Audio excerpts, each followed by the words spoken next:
खुशामदीद दोस्तों, राम राम सलाम। मैं धर्मपाल मलिक जींद से हूँ। आज की हमारी वीडियो का मौजू है लोहारू रियासत, सोरैन खाप और लंबरदार बद्दाराम सोरैन का बलिदान। तो भाइयों, जैसा कि हमें पता ही है कि हम जो है नी इतिहास के अंदर हमारे ऐसे बहुत से योद्धा वीर हुए हैं जिन्होंने कुर्बानियाँ दी, लेकिन उनका जिक्र जो नहीं किताबों के अंदर नहीं मिलता है। ऐसे ही लेकिन हम जो नहीं, मैं एक गरीब किसान का बेटा हूं और गरीब लोगों से ऐसे ही जो योद्धा थे जिन्होंने अपना जीवन इस देश के लिए कुर्बान कर लिया, इस समाज के लिए कुर्बान कर दिया, हम उनकी ही कहानियाँ ढूंढ कर लाते हैं। ऐसा ही आज की हमारी कहानी का हीरो है लंबरदार बद्दाराम सोरैन। उसका गांव मंडोली था और लोहारू को नवाब ने सन 1877 के अंदर उसको फांसी पर लटका दिया था। आज हम आपको उसी की कहानी सुनाएंगे। जैसा कि हम कहते हैं, वो जिनका गुलशन खिला नहीं, जहाँ में जिनका जिक्र नहीं, मजार भी जिनके बने नहीं और कफन भी जिनको मिला नहीं, हम उन्हीं की गाथा गाते हैं। बद्दाराम सोरैन, आज मैं आपको एक ऐसे भूले बिसरे वीर की कहानी सुनाऊंगा जिसका किताबों में जिक्र नहीं मिलता। उस वीर योद्धा का नाम था बद्दाराम और गांव था मंडोली कलां। उस बहादुर वीर को गांव मंडोली में सन 1877 के अंदर गांव में के चौगान के अंदर सरेआम फांसी पर लटका कर शहीद कर दिया गया था। उसे शहीद क्यों किया गया? क्योंकि किसानों की और रूलिंग क्लास की, चाहे वो राजा हो चाहे सरकार हो, उसके जो नहीं वो हित आपस में टकराते रहे हैं। एक ज़्यादा टैक्स लेना चाहता है और दूसरा टैक्स कम देना चाहता है। इस पर टकराव होता रहता है और समय समय पर किसान यूनियन के या देशभक्तों के, रूलिंग क्लास के साथ जो नहीं या पूंजीपति कहो, उनके साथ संघर्ष होते रहते हैं। और इसी संघर्ष को फैज़ अहमद फैज़ ने इन शब्दों में पिरोया है। फैज़ अहमद फैज़ का एक शेर है, यूं ही उलझती रही है जुल्म से खलक, खलक मैंने जनता प्रजा, यूं ही उलझती रही है जुल्म से खलक, न उनकी रस्म नहीं है और न अपनी जीत नहीं है। यूं ही खिलाए हैं हमने आग में फूल, न उनकी हार नहीं है और न अपनी जीत नहीं है। यह किसान और राजशाही का, या यूँ कहिए किसानों का और सरकार का संघर्ष सदा से ही चलता रहा है। अब हम आपको बताते हैं लोहारू रियासत। सन 1803 के अंदर अंग्रेज लोगों ने हमारे हरियाणा के ऊपर कब्जा कर लिया। उससे पहले यहाँ दौलतराम सिंधिया का राज था। दौलतराम सिंधिया के साथ और अंग्रेज़ों के कमांडर लॉर्ड लेक के बीच एक संधि हुई 30 दिसंबर 1803 को, जिसको अंजनी सर्जन गांव की संधि कहते हैं। उस संधि के अनुसार जो है नी हरियाणा अंग्रेज़ों के नीचे आ गया। अंग्रेज़ों ने कुछ इलाका तो लॉर्ड लेक ने डायरेक्ट अंग्रेज़ों के राज में मिला लिया, लेकिन वो यमुना नदी के इस पार नहीं आना चाहते थे हरियाणा की तरफ। इसलिए उन्होंने कुछ इलाका जो अपने वफादार उनके लोग थे, जिन्होंने लड़ाई में लॉर्ड लेक का साथ दिया था, उनको जो नहीं रियासतों में दे दिया। जैसे लोहारू की रियासत, पटौदी की रियासत, दुजाना रियासत, झज्जर की रियासत, ये सब रियासतें सन 1803 और 1806 के बीच में लॉर्ड लेक ने बनाई थी। इसी प्रकार लॉर्ड लेक ने उसका एक जो नहीं वफादार वो सेनापति था, जो कि उससे पहले अलवर के राजा बख्तावर सिंह के राज में उसका वकील था, और अलवर के राजा बख्तावर सिंह ने उसको लॉर्ड लेक की मदद के लिए भेजा था। उसने 1805 में जब भरतपुर रियासत के खिलाफ अंग्रेज़ों ने लड़ाई लड़ी, तो उसमें अहमद बख्श खान सेना लेकर के लॉर्ड लेक की तरफ से लड़ा था। इसीलिए लॉर्ड लेक ने खुश होकर के उसको जो नहीं मेवात के 5 परगने कहो या 5 महल कहो, वो उसको जागीर के रूप में दे दिए। और सन 1806 में उसको एक लिखित सनद भी दी, सर्टिफिकेट भी दे दिया कि उसका नवाब की उपाधि दे दी। और ये 5 परगने कौन से थे? ये 5 परगने थे फिरोजपुर, जीरखा, पुनाना, बिछौर, शंकरा और नगीना। उसने जो नहीं अलवर के राजा बख्तावर सिंह और लॉर्ड लेक के बीच में एक संधि भी करवाई थी। इसलिए अलवर के राजा ने खुश होकर एक परगना, लोहारू का परगना भी अहमद बख्श खान को दे दिया, और इस प्रकार एक लोहारू रियासत जो नहीं वो बन गई। इस लोहारू रियासत के अंदर 52 गांव जो नहीं वो सोरैना के थे, जिसको 52 सोरैन कहते हैं। और जो नहीं इन लुहारू रियासत में सोरैन खाप के 52 गांव थे, जिनको बावनी सोरैन कहते हैं। सिंधुआ इनका प्रधान गांव है। यहाँ पर हर वर्ष अब भी मेला लगता है। सोरैन बावनी के 7 तपे हैं। सतनामा नंबर 1 सतनामा, नंबर 2 बुढ़ेड़ा, नंबर 3 चहड़कला, नंबर 4 पहाड़ी, नंबर 5 गिगनाऊ, नंबर 6 सिंगानी और नंबर 7 फरटिया। MM जुनेजा जोनी वो हुआ है। MM जुनेजा अपनी किताब के अंदर उसने ये किताब लिखी है द हिस्ट्री ऑफ हिसार। इसके अंदर वो सोरैनों का जिक्र करता है और वो जो है नी इस किताब के पेज नंबर 54 के ऊपर वो आईने अकबरी को कोट करता कि अबुल फजल ने आईने अकबरी लिखी थी और वो लिखता कि उस समय ये हिसार सरकार के अंदर था। हिसार जिला का उस समय का, उसके अंदर जो है नी 2 किले थे, एक ईंटों का बना हुआ था और एक जो नी पत्थर का बना हुआ था। और उसके जो निवासी थे वो जाट, रांगड़, मुस्लिम, सोरैन और सांगवान, ये यहाँ के मुख्य निवासी थे। मैं पढ़ के सुना देता हूँ। In the Aine Akbari written by Abul Fazal we find the following description of the city of Hisar. Hisar with sub-district had 2 forts, one of brick and one of stone.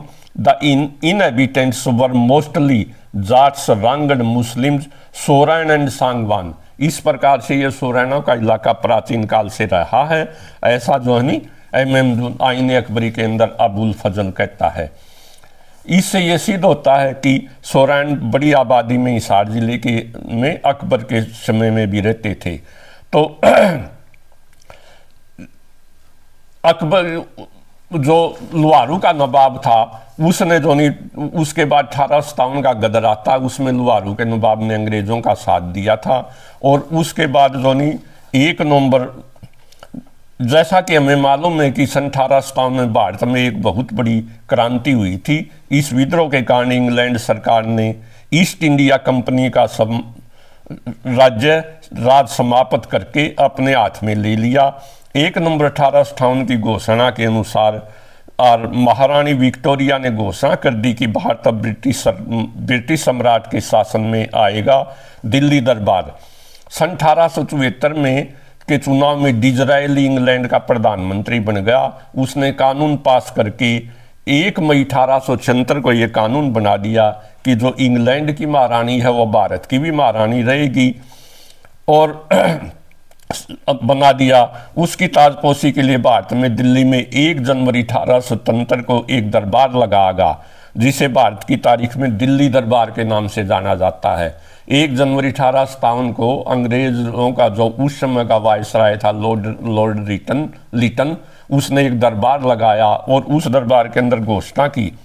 उस समय भारत का वायसराय लॉर्ड लिटन था। सारे भारत में राजे महाराजे बुलाए गए और उन्हें सोने का एक सम्मान पत्र भी भेंट किया गया। इसका मतलब था कि अब महारानी विक्टोरिया के अंडर में आ गए हैं। इस दरबार को घोषणा दरबार भी कहा जाता है। इस दरबार में वायसराय लिटन ने महारानी विक्टोरिया की ओर से उद्घोषणा पढ़ी थी। उन्होंने उद्घोषणा की अंग्रेजों और उर्दू में पढ़ा था। इस दरबार की खास बातें थी, यह दरबार बहुत बड़ा जो शिविर था, इसमें 84,000 लोगों ने हिस्सा लिया था। 2 हफ्ते तक ये जो दरबार चला था। और इस दरबार के दिल्ली में कोरोनेशन पार्क में आयुष दिल्ली दरबार में वायसराय लॉर्ड लिटन ने महारानी विक्टोरिया को केसरे हिंद की उपाधि दी थी। इस उपाधि का मतलब है कि भारत की महारानी। मैं आपको ये कहानी लुहारू रियासत, सोरैन खाप, दिल्ली दरबार इसलिए बता रहा हूँ ताकि आपको ये पता लग जाए कि बद्दाराम सोरैन ने विद्रोह क्यों किया, उसके विद्रोह करने का कारण क्या था। महारानी विक्टोरिया के नाम पे कलकत्ता में विक्टोरिया मेमोरियल भवन भी है। तो महारानी विक्टोरिया का शासन 20 जून 1837 से 22 जनवरी 1901 तक रहा, यानी 63 साल 7 महीने और 2 दिन तक राज किया। इस दरबार पर काफ़ी पैसा खर्च हुआ और वायसराय ने यह खर्चा राजा और महाराजाओं पर डाल दिया। नवाबों और राजाओं ने यह खर्चा प्रजा के ऊपर डाल दिया। तो इस प्रकार से जो खर्चा हुआ था उस दरबार के ऊपर, वायसराय ने जो नवाबों और राजाओं पर डाल दिया और उन्होंने जनता पर डाल दिया। चाकू खरबूजे पर पड़े या खरबूजा चाकू पर, कटना जो जनता खरबूजे को होता है, रगड़ा जनता के लगना था। इसलिए लुवारू का जो उस समय का रिवोल्ट ऑफ लुवारू स्टेट सन 1877 में लुवारू रियासत में लोग उस समय के नवाब और अंग्रेज़ों के समर्थक अलाउद्दीन अहमद खान के जुल्म के साए में जीने को मजबूर थे। 1 जनवरी 1877 के दिन महारानी विक्टोरिया के सम्मान में दिल्ली में आयोजन हुआ, जिसमें अतिरिक्त धन खर्च हुआ। नवाब ने लुवारू के लोगों पर अतिरिक्त कर लगाने का फरमान सुना दिया। उस समय मंडोली का लंबरदार बद्दाराम सोरेन था। यहाँ से कहानी शुरू होती बद्दाराम सोरेन की। नवाब ने टैक्स लगा दिया, बद्दाराम ने किसानों के यूनियन के साथ रिवोल्ट कर दिया। धन देने में बद्दाराम सोरेन लंबरदार ने नवाब को कहा कि हम इतना धन देने में असमर्थ हैं, परंतु नवाब नहीं माना। नवाब ने क्या किया, उसने अफसर मोहम्मद अली को पुलिस टुकड़ी के साथ मंडोली कलां भेजा। मोहम्मद अली ग्रामीणों को धमकाने लगा और गालियां देने लगा। बद्दाराम 6 फुट 1 इंच का लंबा तकड़ा जाट था। उसको गालियां सुनकर बहुत गुस्सा आया और उसने एक मुक्का जोनी मोहम्मद अली, जो कि रेवेन्यू ऑफिसर था नवाब लुवारू का, उसके सिर में मारा और एक ही मुक्के के अंदर मोहम्मद अली का जी निकल गया। वो मौत के और वो धरती में गिर पड़ा और मर गया। उसका सिर जो नहीं वो धरती में जाकर लगा और वहीं ढेर हो गया। मोहम्मद अली के मरते ही पुलिस में भगदड़ मच गई और लाश को छोड़ घोड़ी पर बांध कर भाग लिए। इस प्रकार एक कहावत आज भी जो नहीं उस लुवारू के मरुस्थल की वादियों के अंदर आज भी आपको सुनने को मिलेगी और उसकी गूंज सुनाई देती है। बद्दा जाट बदी पर था, मोहम्मद बद्दा गद्दी पर था। वह बद्दा जाट तो जो नहीं वो गुस्से में आ रहा था और उसका मोहम्मद अली जो था रेवेन्यू ऑफिसर, वो गद्दी पर घोड़ी को गद्दी बंधा हुआ गया। इसी प्रकार एक दूसरी कहावत और है, बड़ी मंडोली बिगड़ी गाल आजे मोमदी ले ले माल। इससे ये सिद्ध होता ये रेवेन्यू का झगड़ा था और बड़ी मंडोली के अंदर हुआ था। तो इस प्रकार एक मंडोली में सेना, लेकिन उसके बाद नवाब ने यह समाचार मिला तो अत्यंत क्रोधित हुआ। उसने मंडोली में विशाल सेना भेजी। ग्रामीणों ने डटकर मुकाबला किया। आसपास के गांव के लोगों ने भी साथ दिया। एक दिन नवाब की सेना ने धोखे से बद्दाराम को कैद कर लिया। ग्रामीणों ने इसके बाद भी संघर्ष जारी रखा। कासनी के बीच और मंडोली कला और कासनी कला के बीच में एक कुआं था। लोग जो नहीं रास्ते में लड़ाई लड़ते थे उस कुएं का पानी पीते थे, आराम करते थे। कहा जाता कि मंडोली कला को कासनी कला के रास्ते पर एक कुआं था। ग्रामीण उसका पानी पीकर दुर्गा को याद करते और घायल व्यक्ति जल्द ठीक हो जाते थे। नवाब को इसकी सूचना मिली तो कुएं में गऊ कटवा कर डलवा दी। ग्रामीणों के हौसले परस्त हो गए, उनकी हार हुई। नवाब ने बद्दाराम को घोड़े की पूंछ के बांध कर घुमाया और बाद में खुले चौक में फांसी दे दी। और यही नहीं, यहाँ पर ही नवाब नहीं डटा, उसने बद्दाराम का बेटा था सद्दाराम, उसको भी अरेस्ट कर लिया और उसको लोहारू ले जा करके जय दे करके उसको भी शहीद कर दिया। और उसके बाद जो है नहीं लोग जो वो दोबारा वो रेवेन्यू लेने के आने लगे तो लोगों ने रिवोल्ट कर दिया कि हम रेवेन्यू बिल्कुल भी नहीं देंगे। यहाँ पर भी एक कहावत चलती है, मंडोली में कड़ादाना था, बद्दा जाट के घर जाना था। रेवेन्यू ऑफिसरों को जनता प्रजा कहने लगी कि मार तो बद्दा जाट देगा। तो इस प्रकार से जो नहीं इतनी आर्थिक हालत खराब हो गई राज की कि जो नहीं अलाउद्दीन अहमद को तंग होकर उसे राज छोड़ना पड़ा और उसने अपने राज को जो है नहीं वो अपने बेटे को देना पड़ा अमीरुद्दीन को। इसका जिक्र जो नहीं ये राज की हालत खस्ता हो गई थी। ये हरियाणा का रियासती इतिहास यशपाल गुलिया अपने इसमें लिखता है, पेज नंबर अपनी किताब के अंदर लुवारू नवाबी के अंदर पेज नंबर 55 और 56 के ऊपर वो लिखता है, अलाउद्दीन अहमद खान के शासनकाल के अंतिम वर्षों में प्रजा ने लगान वसूलने में बड़ी कठिनाई आने लग गई थी। किसानों की उपज भी कम हो गई। इस प्रकार रियासत की आर्थिक दशा भी दिनों दिन बिगड़ती चली गई। स्थिति को देखते हुए नवाब अलाउद्दीन ने सन 1881 में अपनी इच्छा से अपने बड़े पुत्र अमीरुद्दीन अहमद खान को नवाब का पद सौंपकर दिल्ली में रहने का निर्णय किया। वहाँ 3 वर्ष बाद अलाउद्दीन अहमद खान सन 1884 में सवरकशीदा रहा। यानी किसानों ने अलाउद्दीन को इतना तंग कर दिया कि उसे अपना दरबार छोड़ना पड़ा। और इसका जिक्र ये एक किताब है, the chiefs and noted families of Punjab, Lepel H Griffin की लिखी हुई, उसने भी इस घटना का जिक्र किया है। वो जो लोहारू रियासत के उसमें चैप्टर के अंदर पेज नंबर 479 के ऊपर ये साफ शब्दों में लिखा, इसी किताब से मैंने ये नोट किया हुआ है। इसी प्रकार लिफिल एच ग्रिफिन अपनी किताब chiefs and families of the north in the Punjab में लिखता है, his financial affairs had into disorder a few years before his death, and he voluntarily agreed to live in Delhi on a fixed allowance, 18,000 रुपये साल के fix कर दिए नवाब के, living present नवाब अमीरुद्दीन अहमद खान। इस प्रकार तो गद्दी छोड़नी पड़ी। इस प्रकार जो है हम ये कह सकते हैं बद्दाराम जो लंबरदार का, उसकी शहादत जो नहीं वो फजूल में नहीं गई। ये बद्दाराम सोरेन का जिक्र मुझे ये दी गैलेंट हरियाणा CB सोरेन की किताब 1857 के बारे में, वो कुछ हरियाणा के ऐसे शहीदों को जो नहीं समर्पित करता है जिनका किताबों के अंदर जिक्र नहीं मिलता। इसलिए वो CB सोरेन लिखता है, Chaudhary Baddaram Soren along with his son Chaudhary Saddaram Soren charge of rebellion, उसके ऊपर विद्रोह का आरोप लगा गया, had been executed in 1878। ये CB सोरेन लिखता उसे 1878 के अंदर शहीद किया गया था, लेकिन दंत कथाओं के अंदर बहुत सी किताबों में 1877 मिलता है।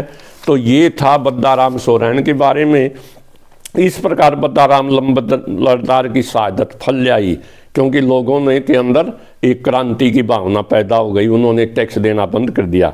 किसी शायर ने ऐसे ही शहीदों के बारे में कहा है, हमारा खून भी शामिल है तज इन्हें गुलिस्ता में, इस देश की मिट्टी के अंदर हमारा खून मिला हुआ है भाइयों, हमें भी याद कर लेना चमन में जब बाहर आए, जब कभी यह देश आज़ाद हो, इस देश के अच्छे दिन आए तो प्लीज़ हमें भी याद कर लेना। इसलिए हम बद्दाराम सोरेन को याद करते हैं। भाइयों, ये थी मोटी मोटी बातें बद्दाराम सोरेन के बारे में। अगर आपको ये वीडियो पसंद आए तो इसे लाइक करना, शेयर करना और चैनल को सब्सक्राइब करना। Thank you very much. जय हरियाणा, जय हरियाणवी।